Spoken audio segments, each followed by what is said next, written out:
Hello.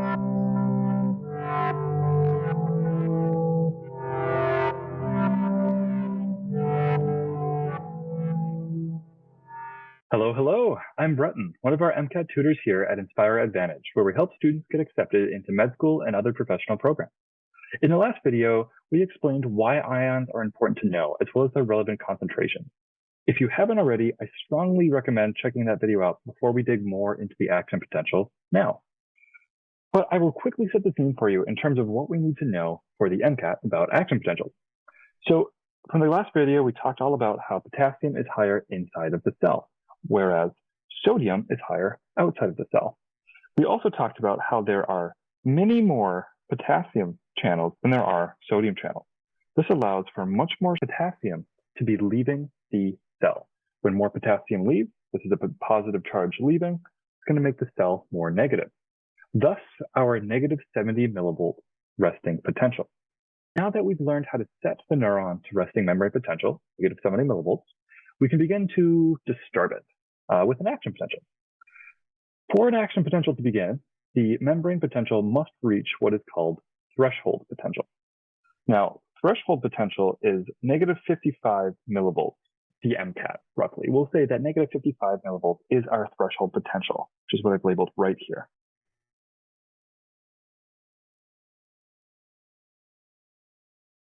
Well, how can this happen to the cell? One of the most intuitive causes of an action potential is an increase in sodium influx. More positively charged sodium is going to lead to a slight positive shift in the membrane potential. Let's see why this makes sense. So if I just quickly draw out a neuron here. Now, let's say it was resting at that negative 70. Well, if I let a bunch of sodium in, through let's just say a sodium channel, a ligand-gated channel, which just means that a protein is going to bind that channel, open it, and allow sodium to flow on in. So this positively charged sodium is going to bring its positive charge with it. And if that reaches the threshold potential of negative 55 millivolts, we're going to begin an explosion. This explosion we're talking about is the opening of voltage-gated, and let's use the color red here. Red for the voltage-gated sodium channels. So voltage-gated sodium. And then for channels, I'm just going to draw these two parallel lines to represent the word channel. So when these reach negative 55 millivolts, these voltage-gated sodium channels are going to open, and you guessed it, the higher concentration of sodium from outside the cell is going to begin flooding, absolutely flooding like crazy the neuron.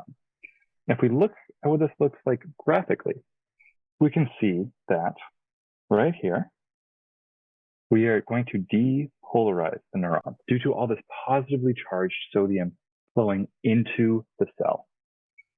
Okay, so that explains this big, quick increase here, but we need to bring it back down. How could we bring this back down? Well, we've got a few options, but what ends up happening physiologically is our higher concentration of potassium inside the cell.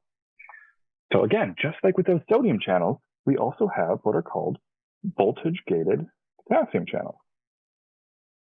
These are also going to open. Now, unlike when the sodium channels open, since potassium had a higher concentration inside the cell, potassium is just going to fly right on out. And what's going to happen when this positively charged thing moves from inside the cell to outside the cell?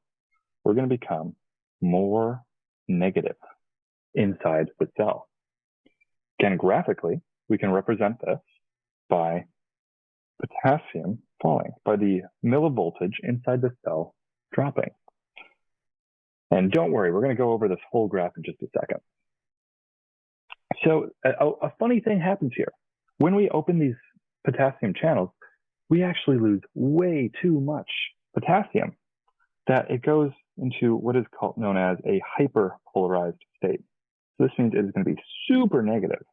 Again, looking graphically here, we see we are going below our resting membrane potential.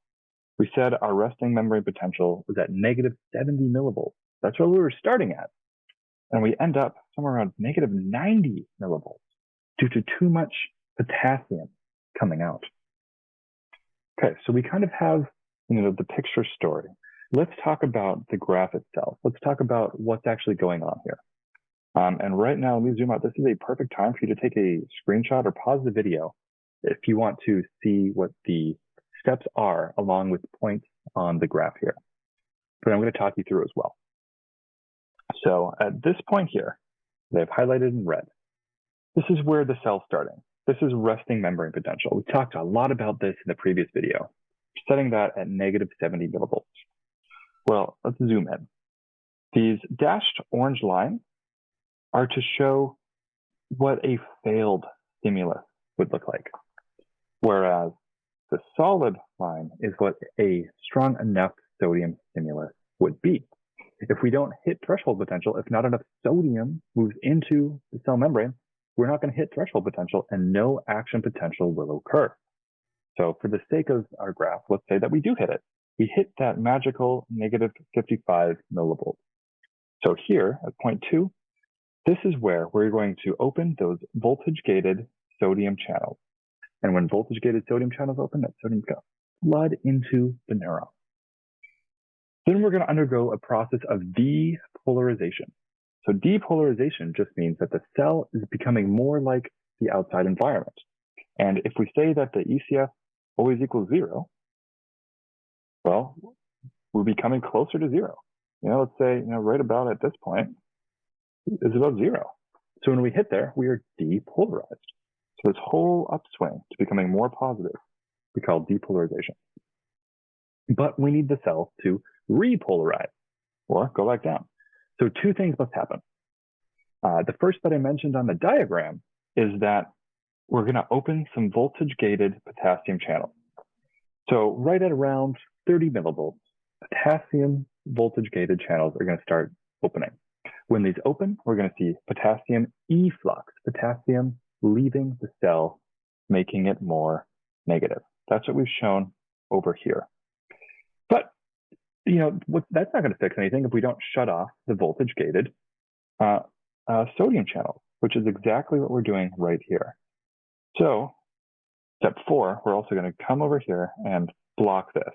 So no more sodium entering the neuron. And then all of this potassium efflux is going to cause a huge drop in potential, leading us to hyperpolarization. Hyperpolarization meaning more polarized than before. Before, we were at about -70, and now we're at -90, step 5. The neuron is said to have hyperpolarized. And then it needs to get back to membrane potential just through repolarization, which just happens slowly over time, in part due to the sodium-potassium pump re-equalizing the balance between the internal part of the neuron and the external part of the neuron. What this looks like, let me zoom in here and draw the sodium-potassium pump. Let's do that in red. So sodium-potassium pump, it's going to be this circle right here. So we are going to move 2 potassium from the outside of the cell and bring that on in. At the exact same time, we're going to take 3 sodium and move that back out. This pump is incredibly important in the brain, as it helps us reset that neuron for another action potential. Another important thing to note when we're talking about action potentials is an absolute refractory period versus a relative refractory period. Once the action potential has started, right at about point 2 there, all the way until point 5, this is called the absolute refractory period. This means no more action potential can start. And this kind of makes sense because this is in the middle of an action potential. You can't do another action potential mid-action potential. It's already depolarized. You can only depolarize the neuron so much. Whereas down here, from about 5 onwards, given a large enough stimulus, you actually could start another action potential. So we call this a relative refractory period, RP. So this is exactly what we have going on for action potentials. Now, please check us out in our next video. We're going to see how to apply this knowledge to an MCAT type passage. So if you have any questions, feel free to leave them down in the comments. I'll be happy to go through those and help in any way I can. Thank you for watching, and see you next time.